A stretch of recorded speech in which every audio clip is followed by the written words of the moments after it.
Good morning student, class 10 विषय हिंदी साहित्य पाठ्य पुस्तक कृतिका भाग 2 और चैप्टर फर्स्ट।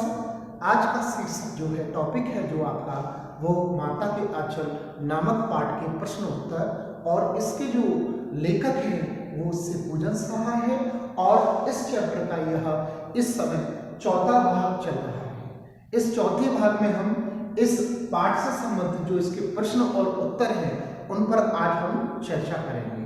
तो जैसा कि हमने पढ़ा था, इस चैप्टर के अंतर्गत बहुत सारी बातें पढ़ ली हमने। उसमें हमने भोलेनाथ जो थे, जिनका बचपन का नाम, प्यार का नाम भोलेनाथ था, वास्तविक नाम जिनका तारकेश्वर नाथ था, और लेखक के रूप में इनका नाम शिव पूजन सहाय था। इन्होंने अपनी आत्मकथा के बारे में बताया है, अपने बाल्यकाल के बारे में बताया है, जो इनका जीवन में जो काल रहा, जो समय व्यतीत हुआ, जो बचपन का जो समय था, बचपन की एज की जो आयु थी, वह किस प्रकार बीता, किन किन खेलों के माध्यम से बीता। दूसरी बात, इसमें मुख्य बात यह है कि पिता कितना भी प्यारा क्यों ना हो, पिता बच्चे के साथ में कितना भी दुलार क्यों ना करे, वात्सल्य कितना भी दिखाए, चाहे उसका कितना भी लालन पालन करे, लेकिन माँ का जो स्थान होता है, माँ की वत्सलता होती है, माँ की ममता होती है, माँ का जो स्नेह होता है, वो पिता कभी भी प्राप्त नहीं कर सकता है। जैसा कि आपने इस चैप्टर के अंतर्गत पढ़ा था कि जब जो इनकी जो भोलेनाथ थे, जब चूहों के बिलों में पानी डाले थे, तो उसमें से एक नाग निकल पड़ा, और नाग को निकलने के बाद में वो नाग से डरकर भागे थे, तो पिता की गोद में नहीं गए थे, वो माता की गोद में गए थे। माता की गोद में जाने का कारण क्या है कि जब भी बच्चा कष्ट में होता है तो वो पिता की गोद में न जाकर माँ की गोद में जाता है। इसका मुख्य कारण यही होता है कि माँ की गोद जितनी उस बच्चे को उस समय सुरक्षित लगती है, वो उतनी गोद किसी की भी सुरक्षित नहीं लगती है, जैसा कि इस चैप्टर के अंत में हमने पढ़ा था। और इस चैप्टर का नाम तभी रखा गया है कि माता का आंचल, अर्थात माता की गोद, माता का स्नेह, माता की वत्सलता बच्चे के प्रति वो है। तो इस पाठ से संबंधित हम प्रश्न उत्तर पढ़ने जा रहे हैं। तो इसमें जो पहला प्रश्न है, मैं आपकी पुस्तक से प्रस्तुत कर रहा हूं, फिर उत्तर अपनी तरफ से प्रस्तुत करूंगा। प्रस्तुत पाठ के आधार पर यह कहा जा सकता है कि बच्चे का अपने पिता से अधिक जुड़ाव था, बच्चे का अपने पिता से अधिक जुड़ाव था। फिर भी विपदा के समय वह पिता के पास न जाकर माँ की शरण लेता है। आपकी समझ से इसकी क्या वजह हो सकती है? अर्थात पिता के साथ में रहते हुए भी, पिता के द्वारा उसका लालन पोषण करते हुए भी, फिर भी वह पिता के पास में न जाकर बच्चा माँ के पास में क्यों जाता है? इसकी क्या वजह हो सकती है? यह प्रश्न है। तो सीधी सीधी बात बताना चाहूंगा मैं कि माता से बेटे का जो संबंध होता है दूध पीने तक होता है, उसके बाद में पिता ही उसकी प्रोग्रेस करता है।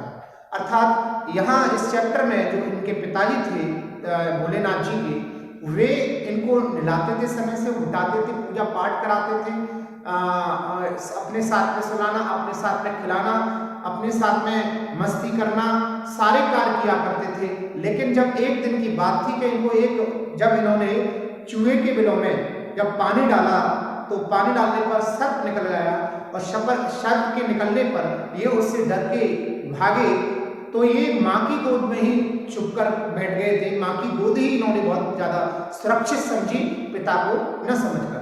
तो यह वजह हो सकती है, क्योंकि माँ की जो गोद होती है वो बहुत ज्यादा सुरक्षित होती है, उससे बेहतर किसी की भी गोद सुरक्षित नहीं होती है।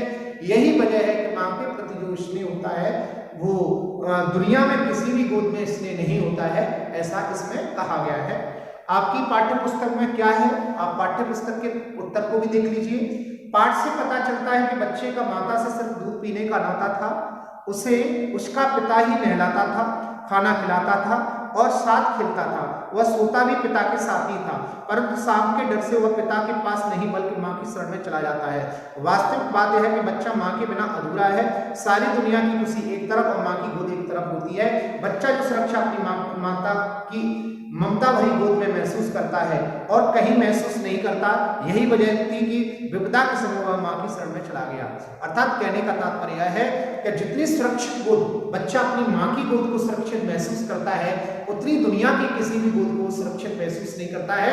जितना जब भी बच्चे पर कष्ट होता है तो वो कष्ट को, अपने कष्ट को कम करने के लिए, कष्ट को भुलाने के लिए या कष्ट को राहत देने के लिए वो अपनी मां की गोद में ही छुपता है। पिता से संबंध होता है उसका, लेकिन पिता से संबंध वहीं तक होता है उसका कि साथ में नहाना, साथ में खाना, साथ में पीना, साथ में खेलना, साथ में कूदना, यहाँ तक तो संबंध रहता है। लेकिन वास्तविक जब विपदा आती है बच्चे पर, जब कठिनाई आती है, जब परेशानी आती है, तो सबसे पहले वो उसके मुंह से आवाज भी मां की ही निकलती है और मां की ही गोद में वो छुप कर जाता है और सुरक्षित महसूस भी करता है। ऐसा इस पाठ के माध्यम से हमें पता चलता है। नेक्स्ट, आपके विचार से भोलानाथ अपने साथियों को देखकर सिसकना क्यों भूल गए?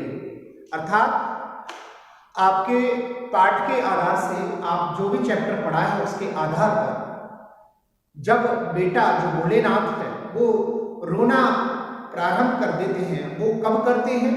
जब इनकी माँ इनको अच्छे से नहलाती है, नहलाकर बढ़िया तरीके से तेल वगैरह लगाती है, इनके शरीर पर मालिश करती है, मालिश करने के बाद में इनकी चोटी बनाती है, चोटी बनाने के बाद में इनको टीका चंदन लगाती है, टीका चंदन लगाने के बढ़िया जूड़ा बनाती है, इनकी चोटी का लंबे लंबे बाल थे।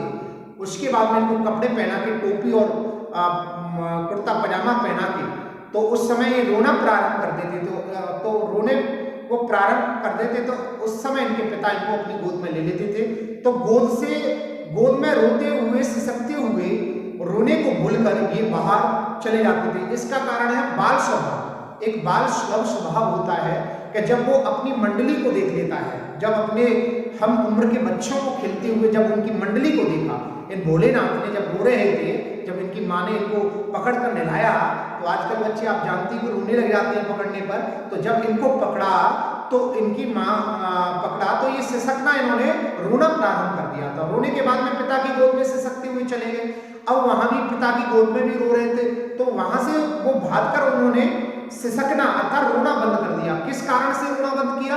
इस कारण से रोना बंद कर दिया कि उन्होंने सामने भोलेनाथ, जो इस चैप्टर के लेखक शिव पूजन सहाय जिनका नाम तारकेश्वर नाथ है, इन्होंने जब अपनी मित्र मंडली को देखा तो मित्र मंडली के झुंड में जाने के लिए, उनके साथ में खेलने के लिए, उनमें उस आनंद का लुत्फ उठाने के लिए ये रोना बंद कर दिया। आपने देखा हुआ आजकल बच्चे जब गिर जाते हैं या तकलीफ होती है उनको या कुछ चीज नहीं मिल पाती है, तो उनको हम तरह तरह की मतलब उनके आकर्षण के लिए, उनको उनके रोने को बंद करने के लिए उन्हें तरह तरह के हम प्रलोभन देते हैं। जैसे बच्चा रो रहा है तो हम कहते हैं चलो कोई बात नहीं, मैं आपको चॉकलेट दिलवाऊंगा, चलो कोई नहीं, चुप हो जाइए, हम चलेंगे वहां। तो तरह तरह के कई ऐसे कारण बनते हैं कि जो बच्चा जो होता है वो रोता है तो रोना बंद कर देता है। तो उसके बंद करने का इस चैप्टर के माध्यम से यही कारण था कि जो भोलेनाथ जी थे, और जो भोलेनाथ जी थे उन्होंने देखा, जब उन्होंने अपनी मित्र मंडली को देखा तो मित्र मंडली को वो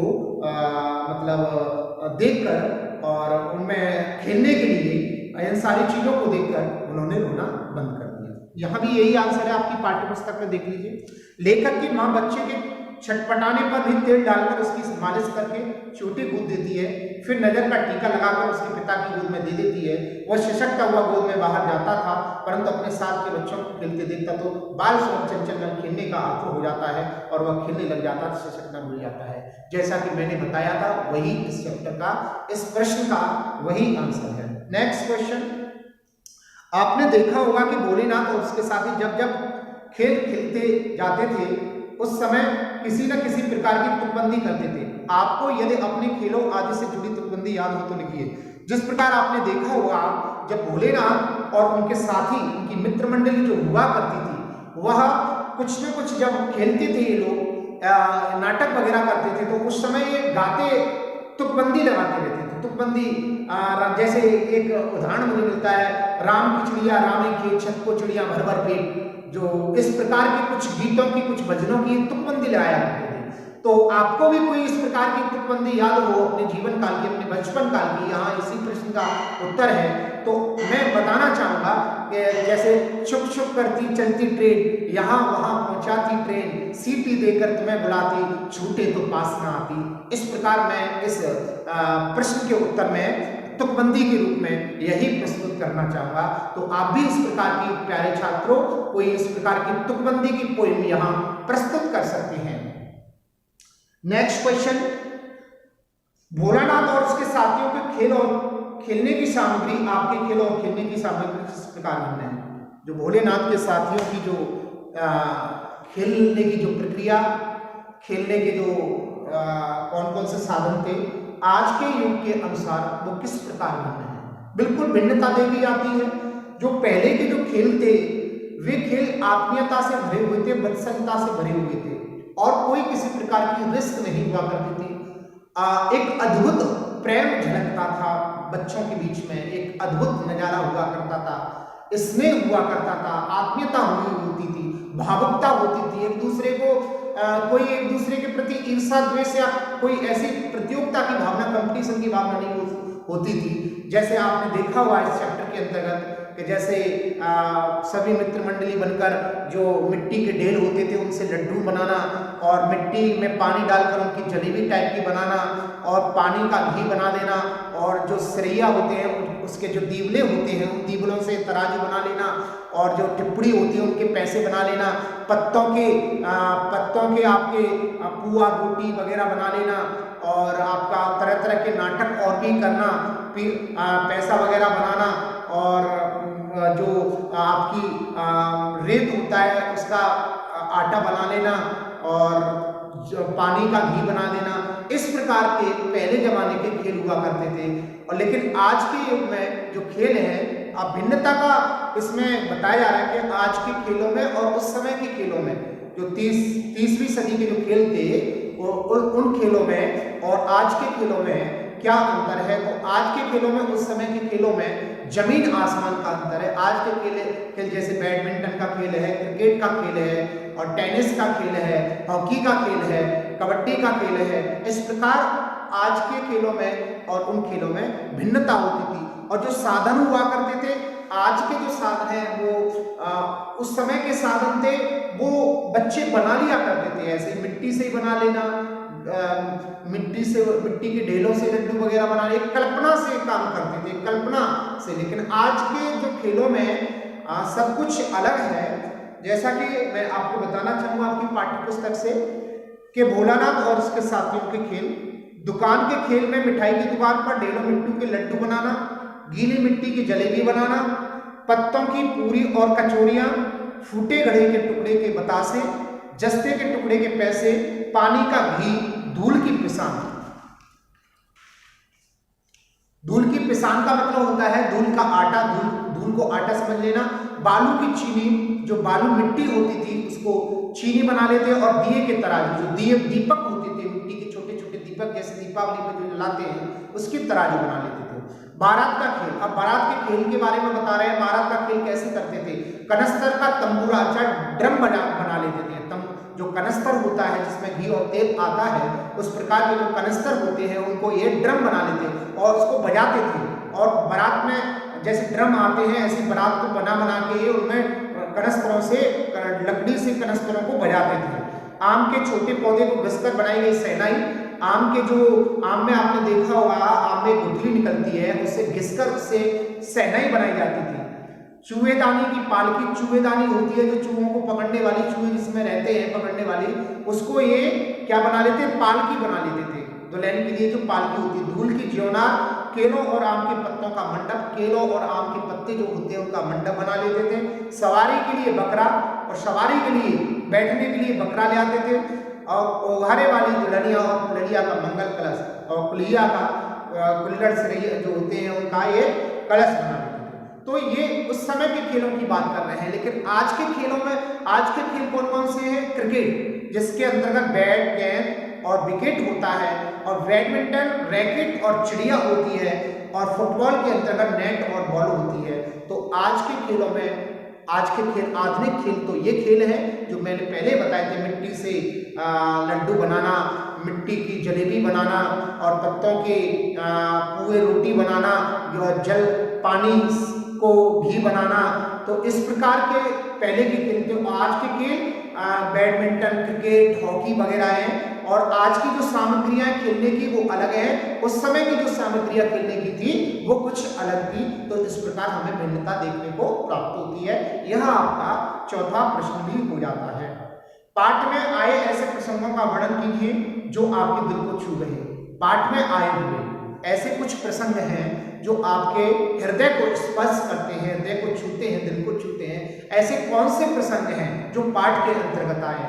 तो नंबर 1 मैं आपको बताना चाहूंगा इस पाठ के अंतर्गत एक तो सबसे हृदय स्पर्शी जो प्रसंग है, जो हृदय को छूने वाला प्रसंग है, दिल को छूने वाला प्रसंग है, सर्वप्रथम वह प्रसंग है जब इनके पिताजी अर्थात भोलेनाथ के जो पिताजी थे तो वे जब रामायण का पाठ पढ़ते थे, तो रामायण का जब पाठ पढ़ते थे तो उस समय ये उनके पास में बैठकर, उनके पास में एक दर्पण, शीशा जिसको आईना कहते हैं, वो रखा रहता था।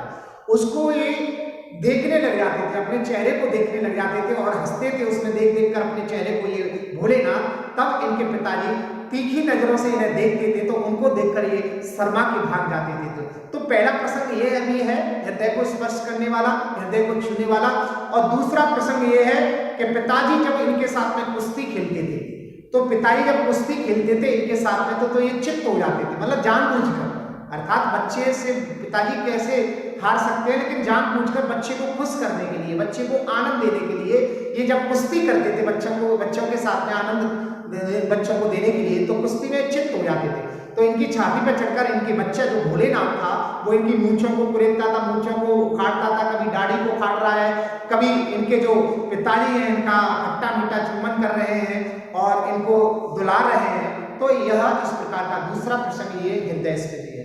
और तीसरा प्रसंग यह है कि जब बच्चा पिता की आवाज को न सुनकर अनसुना करता है और माता की गोद में दौड़ते हुए चला जाता है और माता की गोद में छुप जाता है। तो इस प्रकार ये 3-4 प्रसंग और भी इसके अलावा ऐसे प्रसंग हैं जो हृदय को स्पर्श करते हैं, हृदय स्पर्शीय है, हृदय को छूते हैं, वो भी है, लेकिन ये 3 हैं।